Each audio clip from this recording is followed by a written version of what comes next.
I attended my high school's 10-year reunion. There's something terribly wrong with the rest of my graduating class. There's a saying in my hometown, nobody leaves Copper Hill for good. For years, I'd mostly managed to defy it. In the decade that followed my graduation from Copper Hill High School, I hardly set foot in its vicinity. Instead, I absorbed myself in my studies at an out-of-state university and, eventually, my career. I spent the little free time I had with my girlfriend, who I'd met as a sophomore in a chemistry lab, and her friends. When we eventually broke up, I lost not only her but also what little social life I had. It was in this state of loneliness that I found a letter from my old high school in the mail. This surprised me, as I hadn't realized that anyone there even knew my current mailing address. I opened the envelope to find an invitation inside. Its design was fancier than I'd expected, complete with gold-colored glitter, a royal blue background, and a finely drawn silver border. It read, in cursive letters, "Cheers for 10 years, Zachary R. Please join us for the CHH class of 2013 official reunion." It went on to list a start time and the school's address. On its back, it even contained a personalized handwritten note. "I know you live far away, Zach, but it would mean so much to me if you can make the trip. Paul and I will be there, and Arthur may fly in as well. I'd love to catch up. Hope to see you soon. Vince Kiel Gueris, co-chair, CHHS Reunion Planning Committee." Vince had been one of my best friends once. You see, Copper Hill is one of those rare small towns where you can easily graduate from high school alongside the same friends you first made in kindergarten. In my case, my buddies Arthur, Paul, and Vince. I'd spent most of my youth with them. The four of us were in the same scout troop, played on the same sports teams, and took mostly the same classes. On weekends and on weeknights, when we felt like sneaking out without permission, we often stayed up late together playing video games and drinking whatever cheap beer we managed to keep hidden from our parents. We'd meant so much to each other once, so why since graduation had I neglected them so badly? I couldn't even remember the last time I'd talked to any of them. Perhaps this reunion could serve as an opportunity for me to reignite friendships I'd let fade. At a minimum, I knew that spending time, even just one evening, with my old pals would do me a lot of good, especially considering how lonely I'd been lately. Accordingly, I resolved to attend. By the time I reached Copper Hill, I was an hour behind schedule due to congestion caused by an accident. As I approached town, I observed amidst the fading evening light that it appeared even quieter and more deserted than I remembered. Bars that had reliably drawn decent crowds on a Friday night ranged from boarded up to barely occupied. Meanwhile, the few other cars on the street drove lethargically at speeds far below the limit, and I spotted no pedestrians. In my memory, the school was only a short distance from the courthouse, city hall, and post office that formed most of downtown, but my GPS took me down a long, unfamiliar route bordered on both sides by tall cornfields. I was about to pull over and double-check the address I'd entered when, sure enough, my headlights illuminated a sign in the school's distinct black and red colors that stated CHHS, Home of the Patriots. The brick building that loomed behind it was just as I remembered, from its tall, towering middle section to the two narrower wings that stretched out to the left and right. Through the rectangular windows that lined the main building, I made out indistinct, shadowy figures milling about inside. A banner displaying "Welcome 10 years." CHHS Reunion stretched over the stairs that led to the main entrance. Underneath it, a familiar figure scurried towards the main entrance. "Arthur?" I said to myself with a smile. Seeing Arthur improved my mood. He was the only other member of our class to leave town after graduation, and I suspected that he might share somewhat of an outsider status with me. It'll be just like old times, I reassured myself as I approached the building. Strangely, though, it still didn't feel that way. For one, the air had a staleness to it that was difficult to describe. It felt artificial and thin, such that, as I climbed the front steps, I found myself needing to breathe in more of it than usual to avoid getting winded. Plus, the school's location still seemed off somehow. It didn't make any sense. It's not like a building this large could have been relocated, but amidst the eerily quiet surrounding countryside, everything felt more isolated and remote than I remembered it being. I tried to stop worrying. After all, with any luck, I'd soon be laughing and reminiscing with old friends who'd be happy to see me. Inside, balloon garlands, multicolored streamers, triangle flags, and small banners welcoming attendees decorated the main corridor. I observed tables stocked with snacks, pamphlets, and information about fundraisers. The only noise came from the intercom, which planned an era-appropriate Calvin Harris song. Everything necessary for a reunion was there, with only one notable exception: the people. As I approached an unmanned table marked check-in, I wondered where everybody had gone. Perhaps the event had moved to a different room. I was late, after all. As I added my signature to a sign-in sheet, my eyes scanned the list of other attendees who were marked as having already arrived. I recognized many names on it, like Alice, who'd shared a stand with me in orchestra. Our conductor was a hard-ass, a real disciplinarian who snapped at us constantly, and Alice was one of the many students he'd driven to tears on a semi-regular basis. I'd had this petty fantasy of comforting her after class and then mustering the courage to ask her out. But I never did it. It was Vince, actually, who'd ended up with her. That had always annoyed me. I'd confided in Vince about how I felt about Alice, and soon after, the two of them were together. It felt as frustrating as it sounds. But, oh well. That's what I get for hesitating for as long as I did. Drifting down the hallway, my eyes caught the words "reception" displayed over double doors that led to the gymnasium. It made sense as the main location for the event. That's where homecoming, prom, and plenty of major sports events were held, after all. I could hear chatter, laughter, and the loud thump of dance music just beyond the gym doors. I approached it excitedly. But when I stepped inside, all the noise instantly cut out, leaving me in an eerie silence. Even more perplexingly, the room before me, like the entrance corridor, was entirely devoid of people. A party had just been here, no doubt. I spotted a makeshift bar stocked with a standard assortment of liquor, tables holding half-finished drinks and refreshments, and an area cleared for a dance floor in the room's center, but there were no people around. Had I missed everyone again? Where had they gone? "Hello?" I called out to no avail, as I drifted around the room in a state of bewilderment. As I did so, I came across the entrance to the boys' locker room. Just a whiff of the musty, sweaty smell emanating from it unlocked long-buried memories of the time I'd spent in there. I remembered one occasion, in particular, where Paul had gotten pissed at me. Paul was usually a pretty low-key guy, but when he lost it, he went wild. On that particular occasion, he'd been angry with me, hadn't he? But why? I recalled his hot breath as he got in my face and screamed at me. When I gently nudged him away, he responded by slamming a locker door into my head. My memories from that moment forward were hazy.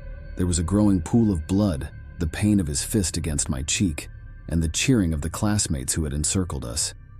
They were egging us on to continue the fight, as if my beating could be called that. I hadn't thought about this event in years.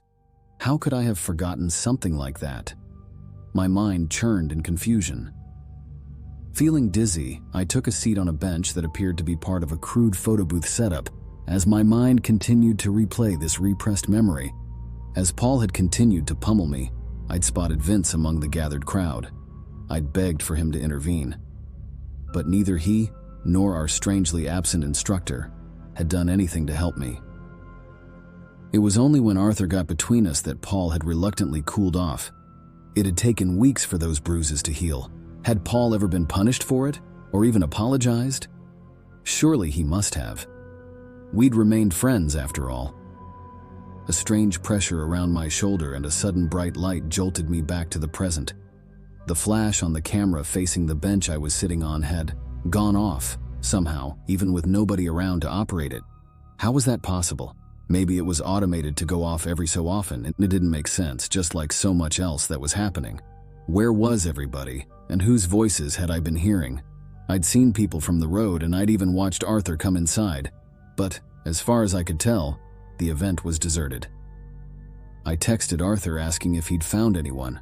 For all I knew, he could have changed his number in the many years that had gone by since I'd last used it, but I figured it was worth a shot.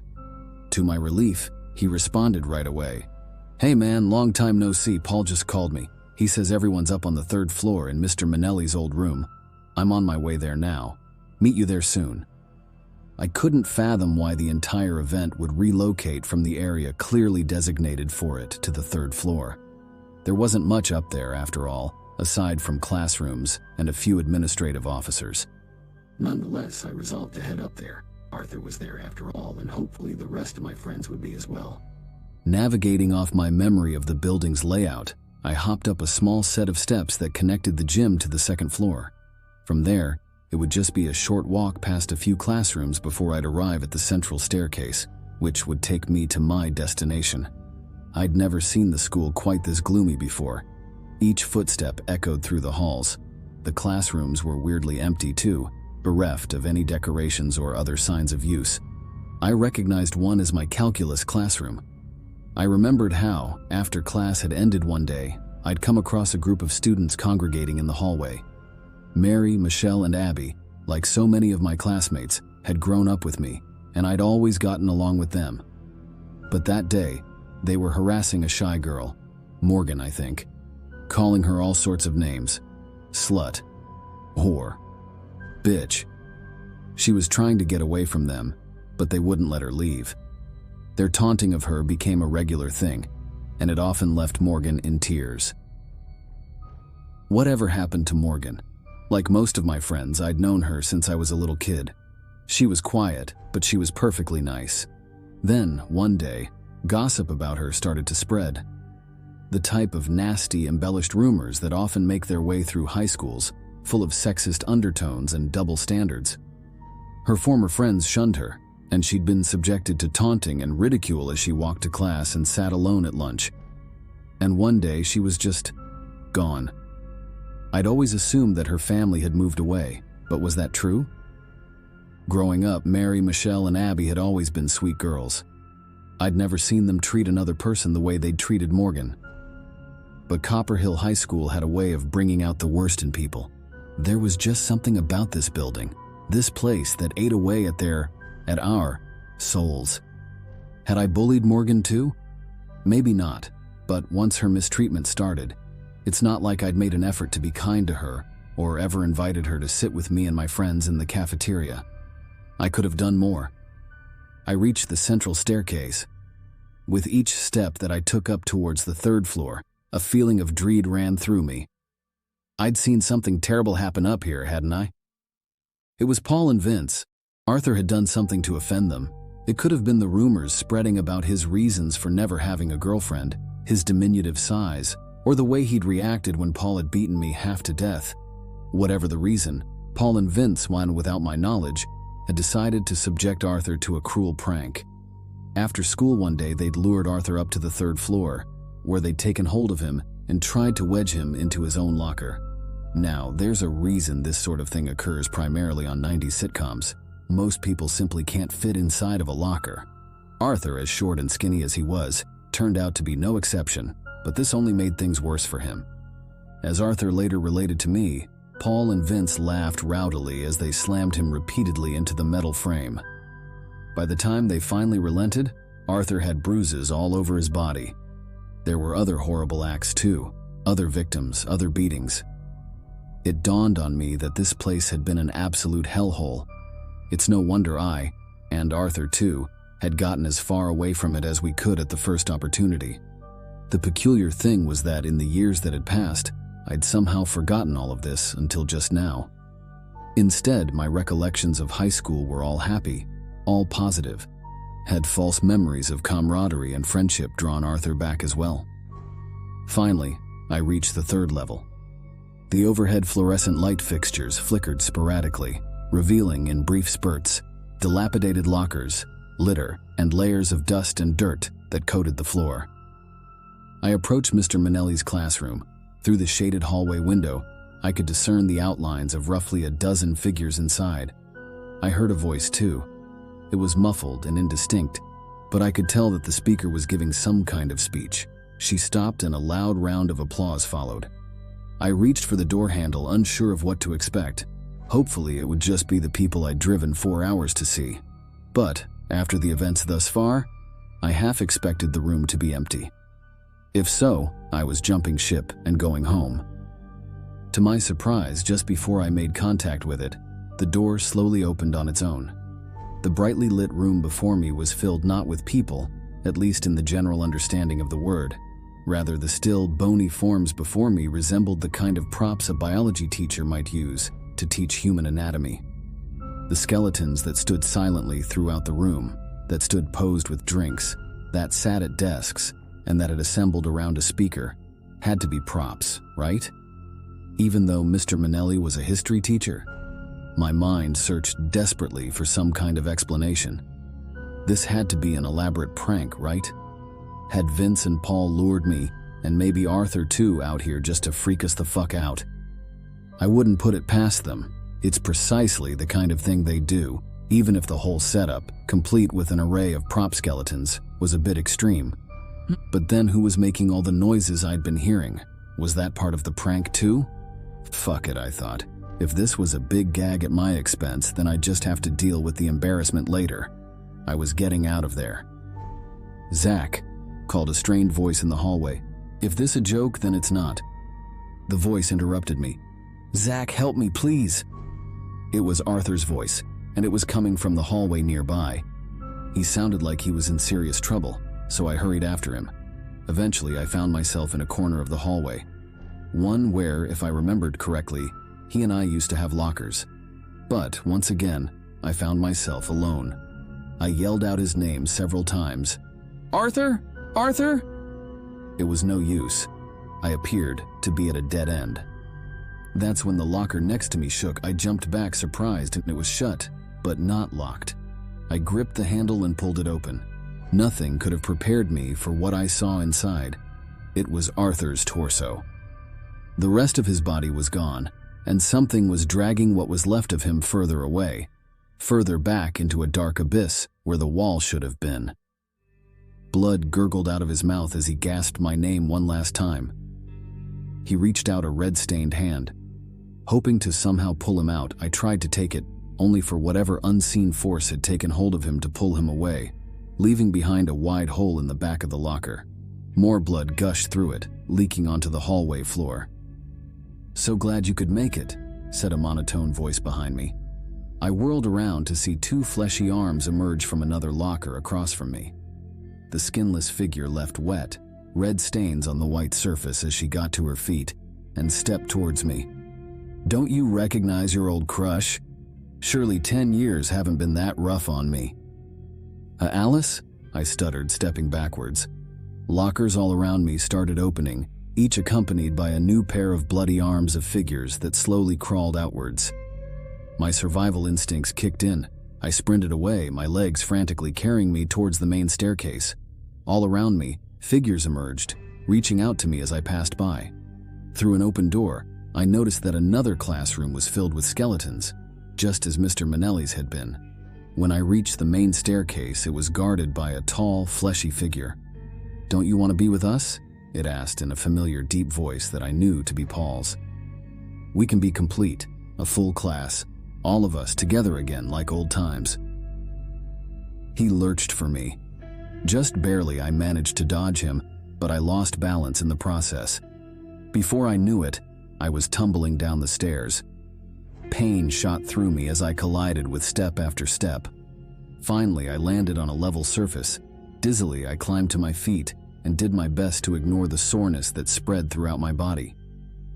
A quick glance upwards confirmed that the bloody figures, the ones that somehow resembled my old classmates, were indeed heading towards me.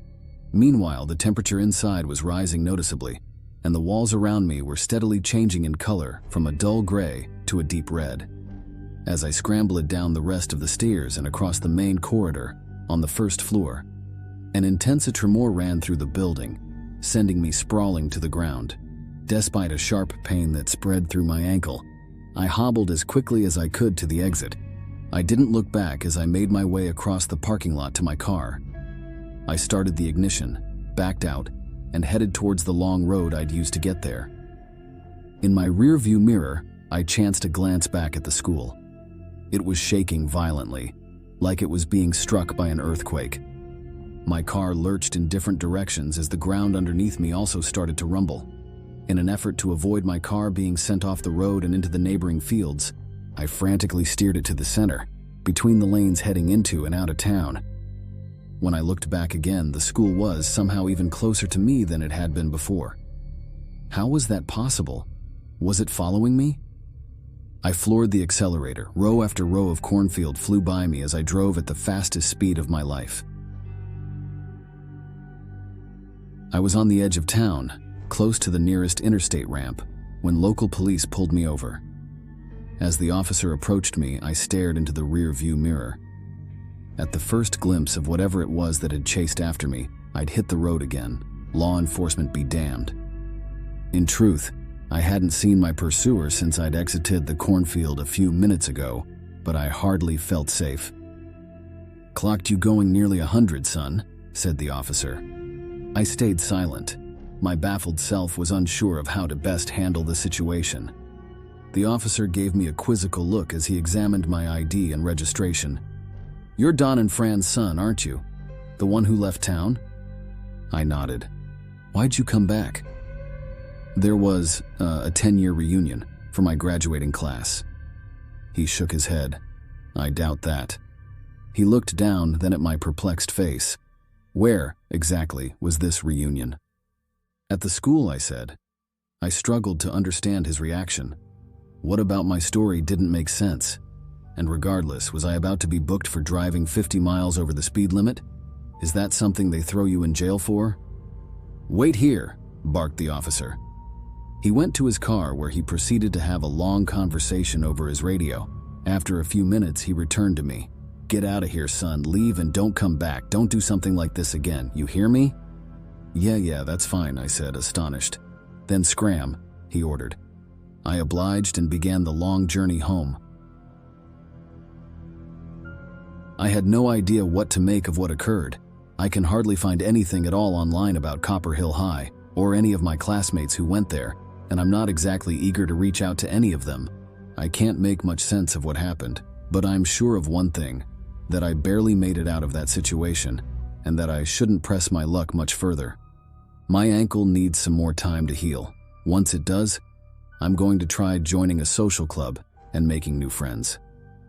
After what happened to me in Copper Hill, I decided that the past is not a place where I need to dwell any longer.